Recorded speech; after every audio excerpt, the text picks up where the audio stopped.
Saya tadi pagi ya membaca surat ini ya, dari keluarga besar Arya Daru ya. Hanya kalau seseorang meninggal akibat perbuatan orang lain. Dengan kata lain, kalau seseorang meninggal akibat pidana. Pidana itu isu publik. Berpuluh-puluh tahun gue mempelajarin bagaimana seorang detektif membongkar kasus pembunuhan, baru kalian yang paling bodoh. Oleh karena itu kalau melihat kemarin sebagai bentuk belum ditemukan, ya karena memang menurut saya ada suatu bukti yang belum ditemukan itu ada ponsel korban, ponsel ya diplomat muda gitu. Itu yang bersangkutan karena itu akan menentukan sekali. Sama seperti kasus Yosua, sama ya. Iya, langsung di arahnya kemana? Perselingkuhan lah, arahnya kemana? Bebas ngarang karena ADP-nya sudah nggak bisa membela diri. Nah, di dalam surat ini beberapa poin yang disampaikan itu memang sama seperti pemikiran rakyat Indonesia, khususnya orang-orang yang pernah mengalami kejadian yang mungkin hampir serupa dengan apa yang dialami oleh keluarga saat ini. Yang pertama bahwa setiap nyawa itu penting ya, apalagi itu merupakan keluarga. Dan yang kedua bahwa keluarga itu berharap proses-proses penyelidikan itu mempertimbangkan dari berbagai aspek-aspek yang terdapat bukti dan juga hal-hal yang disampaikan oleh keluarga yang mungkin saja bisa menjadi petunjuk gitu ya. Nah, dalam hal ini ya, saya memang melihat terkait apa yang disampaikan oleh Polda ya, tentunya ada yang tidak dapat diterima oleh keluarga. Dan memang ada juga yang menjadi pertanyaan gitu ya, terkait mengapa kok sudah langsung disimpulkan tidak ada keterkaitan orang lain dan bukan merupakan peristiwa pidana. Nah, tadi kalau ditanya bukti apa yang dibutuhkan untuk membuka kembali lagi perkara ini, tentunya ya, itu kan berarti bukti baru. Nah, namun untuk yang saat ini, apakah memang sudah benar-benar seluruh kemungkinan-kemungkinan terhadap peristiwa ataupun ada sejumlah barang milik pribadi almarhum yang digelar oleh penyelidik, tapi tidak disebutkan konteksnya apa, tapi justru malah menimbulkan pertanyaan terkait dengan ranah privasi almarhum. Apakah itu sebetulnya tindakannya tepat atau tidak, Prof? Ini juga nampaknya satu semacam trik dari kepolisian. Yang penting adalah bukan saya ngomong, karena dalam konteks formal positifis, maka yang menjadi what matters adalah apa yang saya tulis, apa yang saya ucapkan. Pengalaman kami ya kita ini, kalau di dalam kasus-kasus yang sangat sensitif ini, kita ngomong adanya kita dibully, Pak. Dia bilang polisi goblok, nggak punya empati, perasaan, nggak punya empati, kayak gitu yang terjadi. Makanya ya walaupun berat tantangannya itu harus dikerjakan. Dan kita selalu dinamis melihat apa yang ada tantangan kita hadapi dengan cara yang baik gitu. Itu kira-kira gitu. Pihak kepolisian terus melibatkan gitu ya, terus berdiskusi bagaimana kemudian yang kita pikirkan kan kepentingan masyarakat yang lebih luas gitu ya. Tidak hanya sekedar membuktikan bahwa kami sudah mengungkap gitu ya, tapi ada di balik itu semua yang harus kita pikirkan bagaimana kemudian terkait dengan kepentingan masyarakat, kepentingan bangsa yang lebih luas gitu ya. Itu yang pertama. Sehingga kemudian bagaimana pemilihan diksi betul-betul kita pikirkan. Karena kita tahu bahwa ada efek, dan itu cukup banyak riset. Dan juga yang menarik, misalnya saya informasikan saja bahwa setelah rilis kami, saya entah tahu bagaimana, tapi kemudian menghubungi tim kami. Mereka merasa bahwa yang selama beberapa hari terus-menerus menangis misalnya, karena mengenal korban dan sebagainya, lalu kemudian merasa ada sedikit kelegaan, ada sedikit closure karena kemudian ada penyampaian informasi yang kemudian memperhatikan kesejahteraan. Begini, Dok.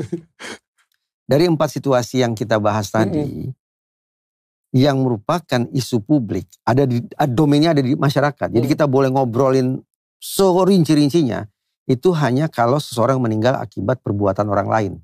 Dengan kata lain, kalau seseorang meninggal akibat pidana. Pidana itu isu publik. Oke. Pidana itu isu publik ya. Tapi kalau seseorang siapapun itu meninggal bukan akibat pidana, berarti ini isu privat. Sehingga secara etis kita punya pagar untuk membatasi seberapa gamblang kita harus bicara, seberapa spesifik kita harus ulas. Karena ada batasan ini bukan pidana. Kalau bukan pidana, maka sesungguhnya isu privat. Oke, saya paham sampai di sana, Bang. Itu pula alasan saya kenapa saya mencoba komunikasi juga dengan Polda Metro Jaya. Sekiranya pengungkapan kasus menunjukkan almarhum meninggal bukan akibat pidana, ya sudah stop sampai di situ saja kalimatnya. Nggak perlu sampai dijelaskan ke masalah pribadi dan privasi. Tidak usah. Toh bukan urusannya polisi juga. Polisi hanya relevan kalau seseorang meninggal akibat pidana. Ada unsur pidana ada atau pidana. tidak? Dibunuh atau tidak? Iya, ya? Kalau bukan pidana, bukan urusan kepolisian. Jadi tidak ada keharusan bagi polisi untuk menjelaskan ABC-nya persoalan. Dan membuka aib seorang. Tidak ada relevansinya. Karena sekali lagi bukan isu pidana ternyata. Karena bukan pidana berarti bukan isu publik. Mengarang itu bebas kok. Polanya sama karena almarhum G bakal menyangkalkan sudah dimakamkan. Hubungan terlarang opo. Jangan percaya. Polanya sama kan? Sama seperti kasus Yosua. Sama. Ya. Iya, langsung arahnya kemana? Perselingkuhan lah. Arahnya kemana? Bebas ngarang. Karena ADP-nya sudah nggak bisa membela diri. Sudah dimakamkan. Sama nggak kayak kasus Yosua? Sama. Sudah dimakamkan. Terus pihak lawan bebas ngarang. Bebas akar PDW. Ya. Yang katanya menggoda Sariput lah. Ya. Ngapain goda Sariput? Joshua udah punya tunangan cantik namanya Mbak Vera dan jauh lebih muda. Saya dilecehkan, Saya masih ingat semua ucapan di persidangan zaman Joshua. Ini sama saja framingnya ke situ. Jadi mengarang itu bebas. Apalagi korbannya sudah nggak bisa membela diri, wong wis dimakamkan. Jadi netizen itu harus cerdas. Polanya sama, ya. Karena untuk apa? Ini menurut dugaan saya, ya. Ini polanya sama. Terus dibuat agar nama baik ADP ini jadi tidak baik gitu. Jadi misalnya netizen tuh Indonesia itu kan kalau ngawal jos ya, kalau bersatu itu jos. Karena kalau kita nggak bersuara juga kasus besar seperti ini nggak selesai gitu. Di framing lah. Ya ini menurut dugaan saya. ADP-nya di framing seolah-olah berselingkuh, punya simpenan, punya apa, biar apa satu. Netizennya biar, alah tiwas dibelani ternyata wedoan, ternyata punya selingkuhan, ternyata punya ini. Biar kita nggak mengawal. Terus lagi, biar istrinya yang tadinya cintanya itu 100%, terus nggak terima suaminya meninggal secara seperti itu. Kan mengusut nih, jelas nggak terima. Dibikin biar kendor. Ngapain saya usut meninggalnya suami saya? Ternyata menyelingkuhi saya, ternyata mengkhianati saya. Arahnya nanti ke situ. Jadi jangan percaya. Sekarang pertanyaannya, kalau memang ada yang namanya Farah, kenapa ini beritanya sempat dirahasiakan hubungannya karena alasan privasi? Ora usah privasi. Kalau memang iya, enggak, ngapain di privasi? Kalau memang ada hubungan, ceritakan, ya, ceritakan. Buktinya apa? Lah wong nang mall wong telu sama Mas Dion belanja bareng bertiga, kecuali ADP sama Mbak Farah di Oyo. Ya, terus konangan metu saka penginapan berdua. Apa gimana gitu? Kalau cuma ngarah-ngarah kayak gitu, sekarang hubungan mereka sangat dekat. Ya dekat wong sak kantor kok. Sak kantor ya dekat. Berarti sekarang kalau misal ya, itu di kantor Kemenlu ya, misal nih ada Mbak Endang, Mbak Rubiati, Mbak Sumiati, Mbak Nurjana, termasuk Mbak Farah gitu. Ya, terus ini ditambah Mas Dion, terus 7 orang ini belanja di mall. Ya, terus itu ada hubungan terlarang itu dengan mbak-mbak lainnya begitu. Jangan percaya. Polanya sama. Polanya itu mengarang bebas karena almarhum sudah nggak bisa membela diri. Saya dulu tuh saking gemesnya kasus Joshua, ya Allah, mbok Joshua mbok tangim neh, nyangkalen. Gimana mau nyangkal? Mengarangnya bebas. Ya, untungnya apa? Barada Eliezer-nya itu akhirnya buka semua misterinya. Ya, kawal terus, tetap semangat. Ya, untuk istrinya ADP, tetap saya pesankan harus percaya 100% sama suamimu. Suami yang sempurna, yang setia sama keluarga dan cinta dengan anakmu dan dirimu.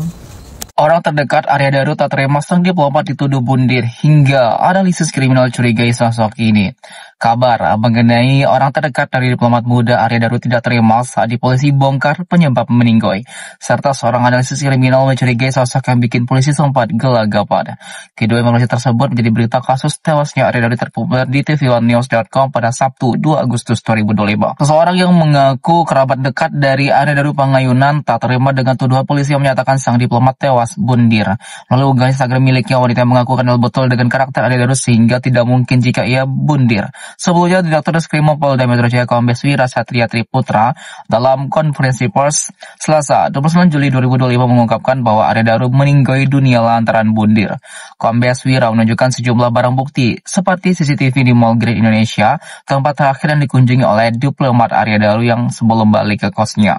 Walaupun kepolisian menyatakan bahwa Arya Daru meninggal karena bundir, namun banyak pihak yang masih tidak terima dengan penyebab kementongan sang diplomat. Seorang wanita yang sudah mengenal Arya Daru sejak bangku sekolah hingga akhir hayatnya bercerita pada media sosial di Instagram. Menurut akun Instagram Putri Rose, ia sangat mengenal sosok Arya Daru sejak sama-sama masih bersekolah. Dan ia memberikan informasi bahwasanya dia yakin bahwasanya diplomat Daru tidak mungkin bundir karena dia orang yang berprestasi, cerdas, dan juga tidak ada potensi untuk melakukan bundir tersebut.